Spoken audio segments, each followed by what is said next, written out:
বুঝতে পারছেন? 38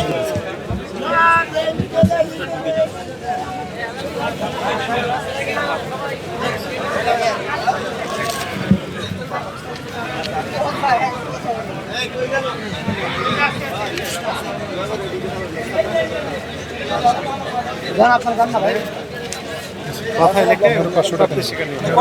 মাথায় লিখে নিন। জরিমানা কত পড়বে? এখানে 500 টাকা জরিমানা আরোপ করা হয়েছে। মূল্য তালিকা দেয়নি, জাস্ট এই অপরাধী। তবে সেই কথা যেগুলো বলেছে সত্য কথাই বলেছে। এখনো দিবেন, মানে আজকেই দিবেন। আমাদের টিম আনএক্সপেক্টেড ভিজিট দিবে। তাছাড়া সাদা পোশাকে বিভিন্ন গোয়েন্দা বাহিনীর সদস্যরা ঘুরছেন তথ্য নেওয়ার জন্য।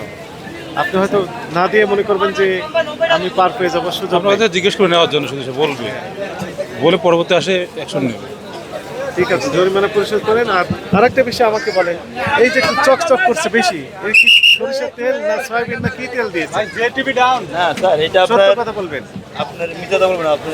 আপনার এখানে কোনো খেজুরের তেল দেওয়া হয় না, এটা তো দিয়েছেন। কিন্তু একমাত্র আপনার এই খালাস খেজুর যেটা, ওটা আপনি যখন ছোকলাটা উঠে থাকে তো, ছোকলা ওঠার কারণে আর কি হালকা আপনি সরষে তেল দিয়ে ওটা ই করা হয়।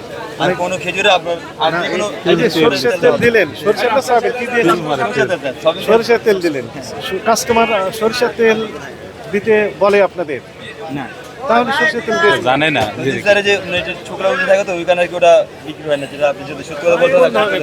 কেন ওজনটা যে বেড়ে বেড়ে কোয়ালিটি কেমন হয়ে গেল? চেঞ্জ হয়ে গেল এটা।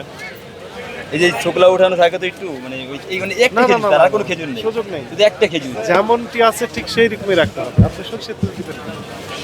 খেজুরের সাথে কোন ধরনের কথা এটা? আচ্ছা ওরা তো সরষের তেল খায় না অনেকে। তাহলে ওটা ব্যবসা বাদ দিয়ে দিব, ওটা দিতে দেবো না। ঠিক আছে।